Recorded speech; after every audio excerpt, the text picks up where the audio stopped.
Hi friends, आपल्या सर्वांचे पुन्हा एकदा आपल्या चॅनलवर स्वागत आहे. मित्रांनो, संयुक्त पूर्व परीक्षा गट क 3 एप्रिलला होणारी आपली एक्झाम ज्याची तयारी आपण आपल्या चॅनलद्वारे करत आहोत. प्रत्येक पेपरमधील क्वेश्चन आपण स्पष्टीकरणासह इथे डिस्कशन घेत आहोत, जेणेकरून एक्झाममध्ये तुम्हाला याचा फायदा झाला पाहिजे. आणि ही टेस्ट सिरीज तुम्हाला जॉईन करायची असेल तर खाली मोबाईल नंबर स्क्रोल होते, त्याच्यावर कॉन्टॅक्ट करून तुम्ही जॉईन करू शकता.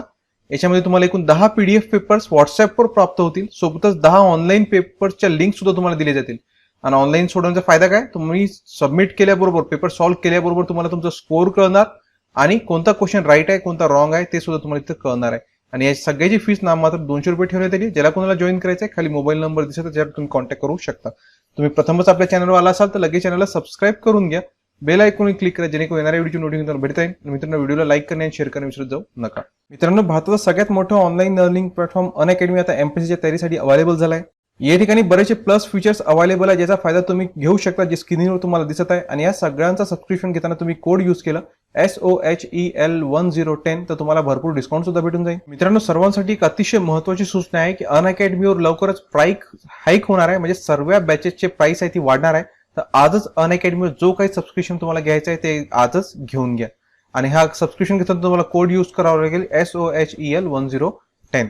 प्रश्न क्रमांक पहिला, इस्रोद्वारे 14 फेब्रुवारी रोजी कोणते सॅटेलाइट प्रक्षेपित करण्यात आले आहे? तर 2022 मध्ये पहिली मोहीम होती इस्रोची, जी त्यांनी 14 फेब्रुवारीला सॅटेलाइट प्रक्षेपित केले. मोस्ट इम्पॉर्टंट होते. आपण थोडंफार त्याच्या डिटेलमध्ये माहिती पाहू. तर 14 फेब्रुवारी रोजी सकाळी 5:59 mission polar satellite launch vehicle, ज्याला आपण PSLV म्हणून ओळखतो, PSLV C52 द्वारे सतीश धवन अंतरिक्ष केंद्रातून यांचं प्रक्षेपण करण्यात आलं. आणि याद्वारे कोणते उपग्रह सोडण्यात आले तर EOS-04 याच्याद्वारे अंतरिक्षमध्ये पाठवण्यात आलं. EOS-04 हे याचं उत्तर आहे. कोणतं सॅटेलाइट प्रक्षेपित करण्यात आलं? EOS-04. EOS-04 रडार इमेजिंग उपग्रह आहे. याचा उपयोग पृथ्वीची उच्च गुणवत्ता असणारी फोटो घेण्यासाठी होणार आहे. तसेच कृषी, वन, वृक्षारोपण, मातीतील ओलसरपणा, पाण्याची उपलब्धता आणि पूरग्रस्त भागाचे नकाशे तयार करण्यासाठी याची मदत होणार आहे. आणि यासोबतच EOS-0 सोबतच आणखी 2 सॅटेलाइट सुद्धा सोडण्यात आले होते. त्याच्यामध्ये कोणता आहे? त्याच्यासोबत इन्स्पायर सेट 1 हा सुद्धा सोडण्यात आला. त्याच्यानंतर त्याच्यासोबत IENS-2TD हा सुद्धा सोडण्यात आला. म्हणजे उत्तर काय असणार याचा? ऑप्शन नंबर 4 याचं उत्तर आहे. ऑप्शन नंबर 4 म्हणजे हे पहिलं, दुसरं आणि तिसरं तिन्ही सॅटेलाइट याच्या सोबत सोडण्यात आले. EOS-04 चा उपयोग आपण पाहिला. आता इन्स्पायर सेट 1 चा उपयोग काय आहे? तर हा उपग्रह भारतीय अंतरिक्ष विज्ञान तकनीक संस्थान, कोलोरॅडो विश्वविद्यालयाचे अंतरिक्ष भौतिकशास्त्र व वायुमंडलीय प्रयोगशाळा सोबत मिळून तयार केलाय. आणि जो दुसरा आहे INS-2TD हा भारत व भूतान यांच्या संयुक्त उपग्रह INS-2V च्या आधी विकसित करून पाठविला जात आहे. ओके, नेक्स्ट क्वेश्चनवर जाऊया. म्हणजे हे 3 उपग्रह त्याचे सोडण्यात आले. ओके, नेक्स्ट क्वेश्चन, प्रश्न क्रमांक दुसरा, as the saffron fields Pulwama हल्ल्यावरील हे पुस्तक कोणी लिहिलंय? तर जम्मू काश्मीरचे अतिरिक्त पोलीस महासंचालक IPS Danesh Rana option number 1 यांनी हा पुस्तक लिहिलं आहे. त्याचं नाव काय? As for the saffron fields हे पुस्तक लिहिलंय. या पुस्तकात त्यांनी पुलवामा हल्ल्याची सर्व घडामोडीचा घटनाक्रम स्पष्ट केला आणि मुलाखती, पुलवामा हल्ल्यासंदर्भात दाखल झालेले पोलीस चार्जशीट आणि इतर पुराव्यांच्या आधारे हे पुस्तक त्यांनी लिहिलं आहे. नेक्स्ट क्वेश्चन, प्रश्न क्रमांक तिसरा, पुढच्या 25 वर्षात भारताच्या स्वातंत्र्य प्राप्तीच्या 100 वर्ष पूर्तीकडे वाटचाल करताना यंदाचा अर्थसंकल्प कोणाचा? केंद्राचा अर्थसंकल्प. म्हणजे यंदाचा म्हणजे कोणता? 2022 अर्थसंकल्प पुढील कोणत्या प्राधान्यक्रमांसह विकासाला चालना देणार आहे? या सगळ्यांचा उल्लेख या बजेटमध्ये करण्यात आला होता. PM गतिशक्ती, समावेशक विकास, उत्पादकता वाढ आणि गुंतवणूक, उगवत्या संधी, ऊर्जा संक्रमण आणि हवामान संबंधी कृती, नंतर आहे गुंतवणुकीसाठी वित्त पुरवठा. तर याचं उत्तर आहे ऑप्शन नंबर 4. हे सगळ्याच्या सगळ्या याच्यामध्ये समाविष्ट आहेत. चंद्र ब, क आणि ड सुद्धा. तर हे सगळे याच्यामध्ये समाविष्ट होते. पुढच्या 25 वर्षात भारताच्या स्वातंत्र्य प्राप्तीच्या 100 वर्ष पूर्तीकडे वाटचाल करताना 2022 अर्थसंकल्प हा पुढील बाबीवर लक्ष देतो. त्याच्यात कोणती? PM गतिशक्ती, समावेशक विकास, उत्पादकता वाढ, गुंतवणूक, उगवत्या संधी, ऊर्जा संक्रमण, हवामान संबंधी कृती आणि गुंतवणुकीसाठी वित्त पुरवठा. नेक्स्ट क्वेश्चन, प्रश्न क्रमांक 4, प्रोजेक्ट 75 अंतर्गत तयार करण्यात आलेल्या 5व्या पाणबुडीचं काय नाव देण्यात आलंय? तर याचं नाव देण्यात आलंय वागीर. काय नाव देण्यात आलंय? वागीर. प्रोजेक्ट 75 यार्ड 11879 मधील भारतीय नौदलाच्या कलवरी वर्गातील 5व्या पाणबुडीची पहिली सागरी चाचणी 1 फेब्रुवारी 2022 रोजी यशस्वीपणे पार पडली.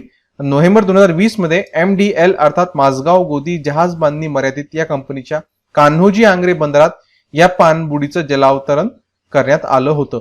सेवेत समाविष्ट झाल्यानंतर याचं नाव वागीर असं राहणार आहे. नेक्स्ट क्वेश्चन, प्रश्न क्रमांक 5 2022-23 या आर्थिक वर्षाच्या ITR फॉर्म मध्ये कोणता नवीन कॉलम जोडण्यात आला आहे? मोस्ट इम्पॉर्टंट आहे. बजेटमध्ये याची तरतूद करण्यात आली होती, जोडण्यात आलाय. म्हणजे आता नवीन वर्षी पुढच्या वर्षीपासून जे फॉर्म भरले जातील त्याच्यासाठी ही तरतूद असणार आहे. तर कोणता कॉलम आहे? तर तो कॉलम आहे option number 1 cryptocurrency column. Cryptocurrency column. आपण थोडं डिटेलमध्ये माहिती पाहूया याबद्दल. तर नवीन आर्थिक वर्षातील इन्कम टॅक्स रिटर्न या फॉर्म मध्ये क्रिप्टोकरन्सी मधून मिळणारा नफा आणि कर भरण्यासाठी एक स्वतंत्र कॉलम असणार आहे. महसूल सचिव तरुण बजाज यांनी ही माहिती दिली. ITR फॉर्म मध्ये करदात्यांना क्रिप्टोसाठी स्वतंत्र कॉलम दिसेल. या कॉलम मध्ये क्रिप्टोकरन्सी मधून झालेल्या कमाईची माहिती द्यावी लागणार आहे. 2022-23 या आर्थिक वर्षाच्या अर्थसंकल्पात क्रिप्टोकरन्सी आणि इतर डिजिटल मालमत्तांच्या व्यवहारांवरील उत्पन्नावर आता 30% कर लावण्यात आलाय. किती कर लावण्यात आलाय? 30%. आणि यासोबतच मर्यादेपेक्षा जास्त व्यवहारांवर 1% TDS म्हणजे स्त्रोतावर कर वजा लावण्याचाही प्रस्ताव आहे. आणि TDS शी संबंधित तरतुदी 1 जुलै 2022 पासून लागू होतील, तर क्रिप्टोवरील 1 एप्रिल पासून लागू होणार आहेत. केंद्रीय प्रत्यक्ष कर मंडळ CBDT अध्यक्ष JB महापात्रा यांनी क्रिप्टोकरन्सीच्या कायदेशीर वैधतेवर मोठं विधान केलं होतं की क्रिप्टोकरन्सी किंवा डिजिटल मालमत्तामध्ये व्यापार करणे केवळ तुम्ही कर भरला म्हणून कायदेशीर ठरत नाही, असं त्यांनी म्हटलं होतं. आणि क्रिप्टोकरन्सीसाठी राष्ट्रीय स्तरावर धोरण सुद्धा तयार करण्यात येत आहे. नेक्स्ट क्वेश्चन, प्रश्न क्रमांक 6 महाराष्ट्र राज्य शासनातर्फे 2022 विंदा करंदीकर जीवन गौरव पुरस्कार कोणाला जाहीर झालाय? तर हा जो विंदा करंदीकर जीवन गौरव पुरस्कार हा भारत सासने यांना जाहीर झालाय. भारत सासने. उदगीर येथे होत असलेल्या 95व्या अखिल भारतीय मराठी साहित्य संमेलनाचे अध्यक्ष प्रसिद्ध साहित्यिक कथाकार भारत सासने यांना आता राज्य शासनाच्या वतीनं ज्ञानपीठ पुरस्कार प्राप्त साहित्यिक कैलासवासी विंदा करंदीकर यांच्या नावे दिला जाणारा जीवन गौरव पुरस्कार जाहीर झालाय. 5 लाख रुपये रोख, मानचिन्ह व मानपत्र असं पुरस्काराचं स्वरूप असते.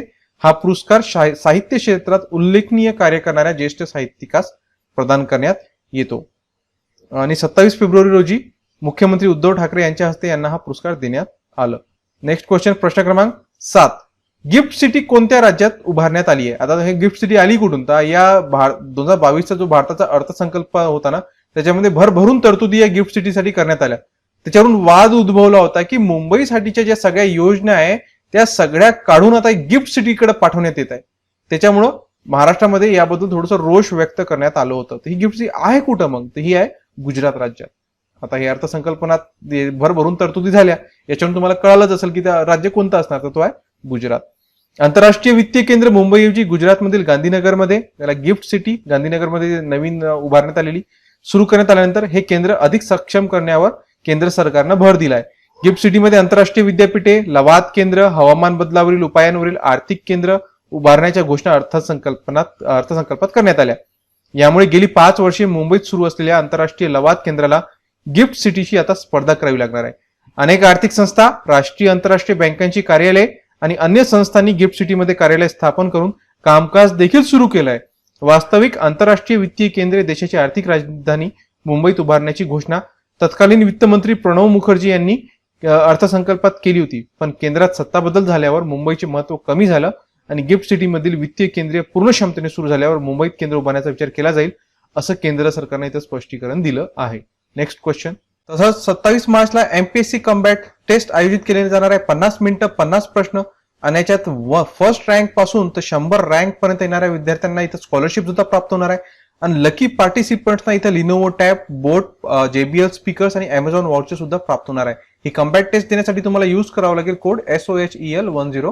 प्रश्न क्रमांक 8 कोणत्या स्पर्धांच्या उद्घाटन व समारोपाच्या समारोहावर भारत सरकारने बहिष्कार टाकला? तर नुकताच हा जो खेळांचा महाकुंभ ज्याला म्हणतो तो संपन्न झाला. तो चीनमध्ये झाला. कोणते होते? तर ते खेळ होते ऑप्शन नंबर 1 हिवाळी ऑलिम्पिक. याच्या उद्घाटन व समारोप कार्यक्रमावर भारत सरकारनं आपले जे प्रतिनिधी ते पाठवले नव्हते, पण खेळामध्ये एकच खेळाडू होता, तो सहभागी होता.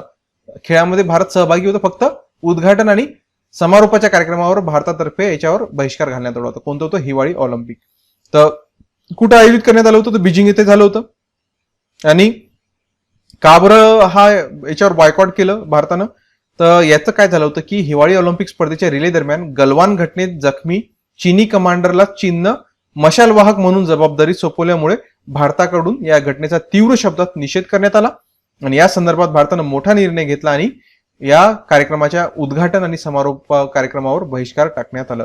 जून 2020 मध्ये गलवान खोऱ्यात भारतीय सैन्यासोबत झालेल्या हिंसक चकमकीत चीनचे रेजिमेंट कमांडर क्यूई फैबाओ हे जखमी झाले होते. आणि चीननं फैबाओ यांनाच यंदाच्या ऑलिम्पिक रिलेमध्ये मशाल वाहक म्हणून त्यांच्या हाती मशाल सोपवली. चीनच्या या निर्णयाचं भारतानं तीव्र शब्दात निषेध नोंदवला. नेक्स्ट क्वेश्चन, प्रश्न क्रमांक 9. जागतिक पाणथळ दिवस केव्हा साजरा केला जातो? हा मोस्ट इम्पॉर्टंट क्वेश्चन आहे मित्रांनो दिनविशेषाच्या दृष्टिकोनातून. हा साजरा केला जातो 2 फेब्रुवारीला. जागतिक पाणथळ दिवस कधी असतो? 2 फेब्रुवारी. तर इराणमधील रामसर या शहरात 1971 साली जागतिक पाणथळ परिषद आयोजित करण्यात आली होती आणि त्या अनुषंगाने दरवर्षी 2 फेब्रुवारी हा जागतिक पाणथळ दिवस म्हणून साजरा केला जातो. या दिवसानिमित्त राज्यात जनजागृती कार्यक्रम आयोजित करण्यात आले आहेत. या परिषदेत सहभागी झालेल्या देशांमध्ये एक करार करण्यात आला आणि या परिषदेत सहभागी झालेल्या देशांमधील पाणथळ स्थळांची एक यादी तयार करण्यात आली. या स्थळांना रामसर स्थळ म्हणून घोषित करण्यात आलं. भारत 1981 मध्ये या करारामध्ये सहभागी झाला होता. 1981 मध्ये. नेक्स्ट क्वेश्चन पाहूया, प्रश्न क्रमांक 10. प्रजासत्ताक दिनानिमित्त राजपथावरील संचलनात कोणत्या राज्याचा रथ सर्वोत्तम ठरला? तर तो राज्य आहे उत्तर प्रदेश. कोणता आहे? उत्तर प्रदेश. प्रजासत्ताक दिनानिमित्त राजपथावरील संचलनात सहभागी झालेल्या चित्ररथांपैकी उत्तर प्रदेशच्या चित्ररथाला सर्वोत्तम चित्ररथ म्हणून गौरवण्यात आलं. उत्तर प्रदेशच्या चित्ररथामध्ये वाराणसी, काशी, विश्वनाथ धामचा देखावा साकारण्यात आला होता. आणि यंदा संचलनात जवळपास 12 राज्यांचे आणि 9 मंत्रालयाचे असे 21 चित्ररथ सहभागी झाले होते. महाराष्ट्राचं सुद्धा याच्यात चित्ररथ होतं, ज्याच्यामध्ये कास पठार आणि जैवविविधता दाखवण्यात आली होती. आणि हा जो आपला महाराष्ट्राचा चित्ररथ होता, हा सर्वाधिक लोकप्रिय चित्ररथ या महाराष्ट्राच्या चित्ररथाला प्राप्त झालं. सर्वाधिक लोकप्रिय चित्ररथ पुरस्कार मिळाला. आणि सीआयएफच्या चित्ररथाला सर्वोत्तम सेंट्रल आर्म पोलीस फोर्स मधील चित्ररथ म्हणून सन्मान करण्यात आलं. आणि तसंच भारतीय नौदलाच्या चित्ररथाला सर्व सेवा दलांमधील सर्वोत्तम चित्ररथाचा मान दिला. तर याच गटामध्ये सर्वाधिक लोकप्रिय चित्ररथ म्हणून हवाई दलाच्या चित्ररथाला गौरवण्यात आलं. मंत्रालयाच्या चित्ररथांपैकी शिक्षण मंत्रालय आणि नागरी उड्डयन मंत्रालयाच्या चित्ररथांना पुरस्कार विभागून देण्यात आले. नेक्स्ट क्वेश्चन पाहूया, प्रश्न क्रमांक 12. जगातील सर्वात मोठी रेडिओ दुर्बीण SKAO निर्मितीतील निरीक्षक देश कोणते आहेत? तर ही दशकभरातील उभारल्या आणि जवळपास दशकभर याला उभारण्यासाठी लागणार आहे. आणि जगातील सर्वात मोठी रेडिओ दुर्बीण ही असणार आहे. आणि याचं SKAO square kilometre array observatory. फुल फॉर्म काय? स्क्वेअर किलोमीटर ॲरे ऑब्झर्वेटरी असं त्याचं फुल फॉर्म आहे. अधिकृत सदस्य बनण्यासाठी भारताने एक पाऊल पुढे टाकलंय. केंद्र सरकारच्या वतीने पुण्यातील राष्ट्रीय रेडिओ खगोल भौतिकी केंद्राने म्हणजे NCRA ने SKAO सोबत अंतरिम सामंजस्य करार सुद्धा करून टाकलाय. आणि प्राचार्य यशवंत गुप्ता आणि SKAOच्या वतीने डॉक्टर फिल डायमंड यांनी या करारावर व्हर्च्युअली स्वाक्षऱ्या केल्या. या महाकाय दुर्बिणीच्या बांधणी आणि संचालनासंदर्भात महत्वाची जबाबदारी भारतीय खगोलशास्त्रकडे देण्यात आली आहे. आणि याचे निरीक्षक जे देश आहेत ते भारत, कॅनडा, चीन, फ्रान्स, जर्मनी, जपान, दक्षिण कोरिया, स्पेन, स्वीडन आणि स्वित्झर्लंड म्हणजे याच्यातले हे सर्वच्या सर्व देशाच्या मध्ये म्हणजे उत्तर असणार ऑप्शन नंबर 4 वरीलपैकी सर्व. आणि याच्यात हे जे निरीक्षक देश आहे तसेच कार्यकारिणीतील देश सुद्धा आहे. त्याच्यामध्ये दक्षिण आफ्रिका आहे, ऑस्ट्रेलिया, इटली, नेदरलँड, पोर्तुगल आणि ब्रिटन ते कार्यकारिणीतील देश आहे. नेक्स्ट क्वेश्चन पाहूया, प्रश्न क्रमांक 13. लता दीदींना देशाचा सर्वोच्च नागरी पुरस्कार भारतरत्न कोणत्या वर्षी प्रदान करण्यात आला होता? तर लता दीदींना इसवी सन 2001 चा हा भारतरत्न पुरस्कार त्यांना देण्यात आला होता. नुकतंच लता दीदींचं निधन झालं. शासकीय इतमामामध्ये त्यांचा अंत्यसंस्कार करण्यात आला आणि देशात 2 दिवसांचा राष्ट्रीय दुखवटा सुद्धा जाहीर करण्यात आलं होतं. आणि श्रद्धांजली वाहत असताना पंतप्रधानांनी की देशाला आपण एक आवाज गमावला असं म्हटलं होतं. आणि लता मंगेशकर या देशासाठी एखाद्या वारशापेक्षा कमी नव्हत्या या शब्दामध्ये त्यांना श्रद्धांजली अर्पण केली. या देशासाठी एखाद्या 2001 मध्ये त्यांना देशाचा सर्वोच्च नागरी पुरस्कार भारतरत्न प्राप्त झाला होता. प्रश्न क्रमांक 14. भारतातून नामशेष झालेला कोणता मांसाहारी प्राणी आता आफ्रिकेतून भारतात आणल्या जाणार आहे, तर तो आहे चित्ता, भारतीय चित्ता. भारतात चित्ते आणण्यासाठी भारत सरकारनं आफ्रिकन देशांशी सल्लामसलत बैठका करत आहे. यासाठी तयार करण्यात आलेल्या कृती आराखड्यात 5 वर्षात दक्षिण आफ्रिका, नाम्बिया आणि इतर आफ्रिका देशांमधून 12 ते 14 चित्ते हे भारतात आणल्या जाणार आहे. आणि भारतात आणलेल्या या चित्त्यांना जंगलात सोडण्याआधी उपग्रह रेडिओ कॉलर बसवण्यात येईल, जेणेकरून त्यांच्या हालचालींवर दुरून लक्ष ठेवणे सोपं जाणार आहे. त्याच्या या 12 ते 14 चित्त्यांमध्ये 8 ते 10 हे नर असणार आहे आणि 4 ते 6 या मादी चित्ता असणार आहेत. भारतातून 1952 मध्ये चित्ता नामशेष झाल्याची घोषणा करण्यात आली होती आणि सध्या भारताच्या कुठल्याच राष्ट्रीय उद्यानात किंवा वन्यजीव अभयारण्यात एकही चित्ता नाहीये. म्हणजे भारतातून कधी नामशेष झालं चित्ता? 1952 मध्ये. नेक्स्ट क्वेश्चन पाहूया. प्रश्न क्रमांक 15. देशात हवाई खेळांना प्रोत्साहन देण्यासाठी सरकारनं कोणते धोरण मसुदा तयार केला आहे? तर हवाई खेळांसाठी भारतानं तयार केला NASP 2022. NASP 2022 काय आहे NASP? तर national air sport policy. National air sports policy 2022 असा याचा फुल फॉर्म होतो. देशात हवाई खेळांना प्रोत्साहन देण्यासाठी सरकारनं राष्ट्रीय हवाई क्रीडा धोरण मसुदा तयार केलाय आणि जनतेच्या सूचना जाणून घेण्यासाठी हा मसुदा धोरण 1 जानेवारी 2022 रोजी प्रसिद्ध करण्यात आला होता आणि त्याचा प्रतिसाद 31 जानेवारी पर्यंत लोकांकडून घेण्यात आला. धोरणात aerobatics, aero modelling, amateur, built and experimental aircraft, ballooning, drone gliding, hang gliding आणि पॅराग्लायडिंग, मायक्रो लाइटनिंग आणि पॅरामॉनिटरिंग, स्काय डायव्हिंग आणि विंटेज विमाने यांसारख्या बहुतांश हवाई खेळांचा याच्यामध्ये समावेश करण्यात आला होता. नेक्स्ट क्वेश्चन पाहूया. प्रश्न क्रमांक 16. जगातील सर्वात उंच पूल हा भारतातील कोणत्या नदीवर बांधला जात आहे? तर जगातील सगळ्यात उंच पूल हा भारताच्या चिनाब नदीवर बांधला जात आहे. जगातील सर्वात उंच पूल हा जम्मू काश्मीर मधील ही नदी आहे, चिनाब नदी, याच्यावर बांधला जात आहे. या चिनाब ब्रिजचं बांधकाम सध्या पूर्णत्वाच्या मार्गावर आहे. चिनाब नदीवर बांधण्यात येत असलेल्या या पुलाची उंची जी आहे ती आहे 359 मीटर.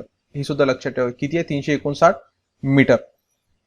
हा पूल बांधल्यानंतर काश्मीर खोरे हे देशाच्या उर्वरित भारताशी जोडलं जाणार आहे आणि Konkan railway corporation limited KRCL, Udhampur Srinagar Baramulla railway link USBRL प्रकल्पांतर्गत आव्हानात्मक 111 किलोमीटर मार्गाचा चिनाब पूल बांधलेला जात आहे. Next question.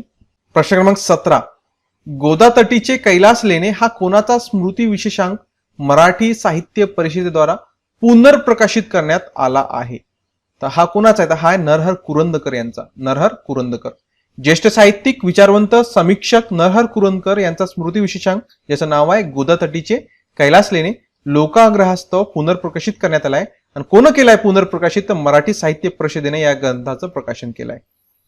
त्यानंतर अनेक वर्षे हा ग्रंथ उपलब्धच नव्हता आणि वाचकांची मागणी असल्याने संस्थेने या ग्रंथाचं पुन्हा प्रकाशन केलंय. काय आहे याच्यामध्ये? नरहर कुरुंदकर यांचे राजकीय चिंतन, पौर्वात्य तत्वज्ञानाविषयी त्यांचे विचार, इहलोकवाद विषयीचे त्यांचे विश्लेषण, कुरुंदकर यांची दलित साहित्य विषयक भूमिका, नाट्यशास्त्र व संगीत विषयक चिंतन इत्यादी गोष्टींचा याच्यामध्ये समावेश आहे. 18व्या शतकातील भारत असे कुरुंदकर यांचे अप्रकाशित साहित्य या विषयकात उपलब्ध आहे. गीतारहस्य या विषयावरील कुरुंदकर यांचे आकाशवाणीवरील भाषण, मी आस्तिक का नाही या विषयावरील नांदेड येथील व्याख्यान या गोष्टीही या विशेषांकात समाविष्ट करण्यात आल्या आहेत. आणि यासोबत प्राचार्य आणि साहित्यिक समीक्षक दृष्टिकोनातून कुरुंदकर त्यांच्या व्यक्तिमत्वाचा वेध घेण्यात आलाय. त्यांच्या जीवनपटही या विशेषांकात उलगडण्यात आलाय आणि विशेषांकाच्या शेवटी त्यांच्या प्रकाशित लेखांची सूची सुद्धा देण्यात आली आहे. या ठिकाणी मित्रांनो आपले इथं चालू घडामोडीचे या पेपरमधील प्रश्न कंप्लीट होतात. आय होप सर्व प्रश्न एक्झामच्या दृष्टीने तुम्हाला महत्त्वाचे ठरतील. मित्रांनो व्हिडिओ आवडला असेल लाईक करा, मित्रांनो शेअर करा, चॅनलला सबस्क्राईब सुद्धा करून घ्या. आजच्या व्हिडिओसाठी इतकंच. धन्यवाद. अनअकॅडमीवर सबस्क्रिप्शन घेताना सगळ्या रेट्स तुम्हाला स्क्रीनवर दिसत आहे आणि याच्यामध्ये तुम्हाला अजून 10% डिस्काउंट पाहिजे असेल तर कोड यूज करा SOHEL1010, तर तुम्हाला या ठिकाणी भरपूर असा डिस्काउंट सुद्धा भेटून जाईल. तर वेळ न करता आजच अनअकॅडमी ऍप इन्स्टॉल करा आणि MPSCच्या तयारीला लागा.